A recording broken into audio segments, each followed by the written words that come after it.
Good morning my dear students. Online video class में आपका फिर स्वागत है।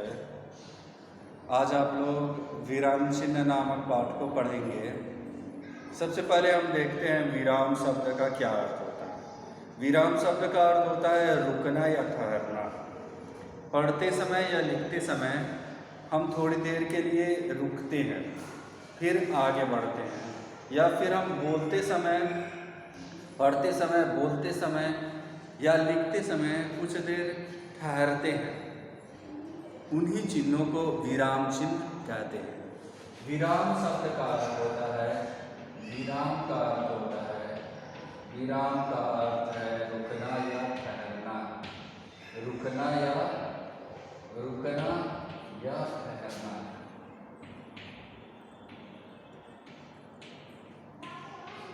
आपकी पुस्तक में 6 प्रकार के विराम चिन्हों के बारे में वर्णन है। जो पहला विराम चिन्ह है वह है पूर्ण विराम। पूर्ण का मतलब होता है फूल, पूरा। वह विराम चिन्ह जो किसी वाक्य में पूरा रुकने के लिए कहता है उसको पूर्ण विराम चिन्ह कहते हैं। जैसे एक हाथी था, तो यहाँ पर हम पूरा रुक गए। इसके बाद पूर्ण, जहाँ पर हम पूरा रुकते हैं तो उस समय जिस चिन्ह का हम प्रयोग करते हैं उस चिन्ह को पूर्ण विराम का चिन्ह कहते हैं। पूर्ण विराम का चिन्ह वहाँ होता है जहाँ पर लिखने वाला, पढ़ने वाला, बोलने वाला पूरा रुकता है। अब इसके बाद हम दूसरे चिन्ह की ओर बढ़ते हैं। विराम, एक बार फिर से देखिए, विराम का अर्थ होता है रुकना। तो लिखते समय या पढ़ते समय या बोलते समय हम थोड़ी देर रुकते हैं या विराम देते हैं, तो उनके लिए जिन चिन्हों का प्रयोग किया जाता है उनको विराम चिन्ह कहते हैं। पूर्ण विराम चिन्ह, पूर्ण विराम का अर्थ होता है वाक्य में पढ़ते या लिखते समय जहाँ हम पूरा रुकते हैं उसको हम, या जहाँ पर वाक्य पूरा समाप्त होता है तो जिन चिन्हों का वहाँ पर हम प्रयोग करते हैं उन चिन्हों को पूर्ण विराम कहते हैं। अब ये हो गया आपका पूर्ण। जैसे एक हाथी था, तो यहाँ पर एक वाक्य समाप्त हो रहा है, तो यहाँ पर हम पूर्ण विराम का चिन्ह लगा है। इसके बाद दूसरा है अल्प विराम चिन्ह। तो अल्प विराम चिन्ह क्या है? पढ़ते समय, लिखते समय या बोलते समय जहाँ पर हम थोड़ी देर के लिए रुकना होता है वहाँ पर अल्प विराम चिन्ह का प्रयोग किया जाता है। पढ़ते समय, लिखते समय या बोलते समय जहाँ पर थोड़ी देर के लिए रुकना होता है वहाँ पर अल्प विराम चिन्ह का प्रयोग किया जाता है। जैसे आम, फिर थोड़ी देर रुके, केला, फिर थोड़ी देर रुके, सेब और मटर। तो थोड़ी देर रुकते हैं फिर आगे बढ़ते हैं, थोड़ी देर रुकते हैं आगे बढ़ते हैं। तो जिन चिन्हों का हम प्रयोग करते हैं उन चिन्हों को अल्प विराम कहा जाता है। इसके बाद हमारा तीसरा विस्मय सूचक चिन्ह है, वह चिन्ह है प्रश्न सूचक चिन्ह।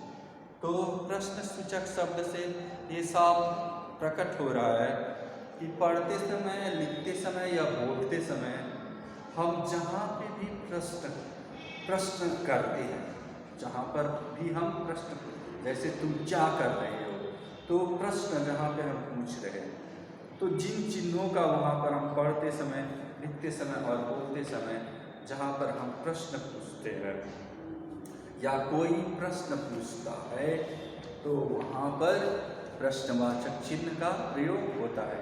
जैसे माँ ने बच्चे से पूछा तुम क्या कर रहे हो, तुम कहाँ से आ रहे हो, तुम क्या खा रहे हो। तो पढ़ते यहाँ पर यहाँ पर प्रश्न सूचक चिन्हों का प्रयोग होगा। तो 3 चिन्ह अब तक पढ़े आप, पूर्ण विराम, अल्प विराम, प्रश्न सूचक। अब अगला चिन्ह है आपका विस्मय सूचक। विस्मय का क्या अर्थ होता है? वे चिन्ह जो आश्चर्य, हर्ष, खुशी, शोक, घृणा, सर्दी, गर्मी आदि का बोध कराते हैं ऐसे शब्दों को विस्मय सूचक शब्द कहते हैं। ये जहाँ भी लगते हैं उनके आगे एक चिन्ह लगता है। देखिए इस प्रकार का जो चिन्ह है इसके आगे लगेगा। देखिए यहाँ पर ऐसे चिन्ह देखिए लगा हुआ है, यहाँ पर देखिए इसको विस्मय सूचक चिन्ह कहते हैं। तो वे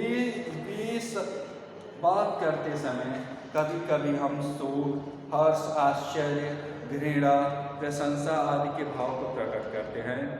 तो ऐसे भाव प्रकट को उद्गार करने के लिए जिन चिन्हों को का प्रयोग किया जाता है उन चिन्हों को विस्मय सूचक चिन्ह कहते हैं। जैसे हाय मैं तो कहीं का ना रही, तो इस तरह से छी कितनी गंदा कमरा है। तो इस तरह से जिन चिन्हों का प्रयोग हर्ष, शोक और घृणा, सर्दी, गर्मी के लिए प्रयोग में लाया जाता है, उन चिन्हों को विस्मय सूचक कहते हैं। अगला चिन्ह है उद्धरण चिन्ह। उद्धरण का मतलब होता है किसी भी व्यक्ति के स्टेटमेंट को, कथन को ज्यों का त्यों उद्धरित करना, मतलब ज्यों का त्यों लिख देना, उसी के शब्दों में लिख देना। जैसे गांधी जी ने कहा कि करो या मरो, तो करो या मरो हमारा कथन नहीं है, ये दूसरे व्यक्ति का कथन है। जैसे विद्यालय के प्रधानाचार्य ने कहा कि सभी छात्र कक्षा में चुप रहेंगे, तो सभी छात्र कक्षा में चुप रहेंगे, ये कथन जो है किसका है? विद्यालय के प्रधानाचार्य का। तो उनके कथन को क्या करेंगे हम?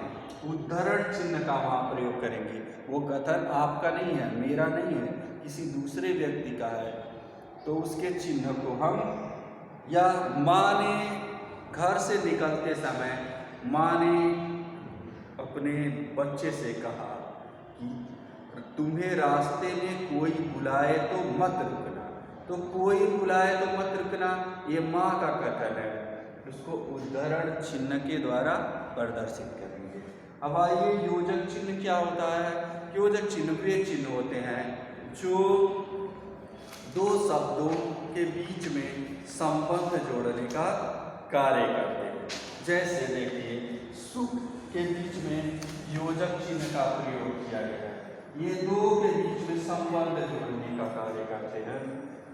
दो ये कोई वाक्य ऐसा होता है, दो जोड़ने के बीच दो शब्दों को दोहराने की स्थिति में तथा सा सी से के साथ भी इन शब्दों का प्रयोग, इन चिन्हों का प्रयोग किया जाता है।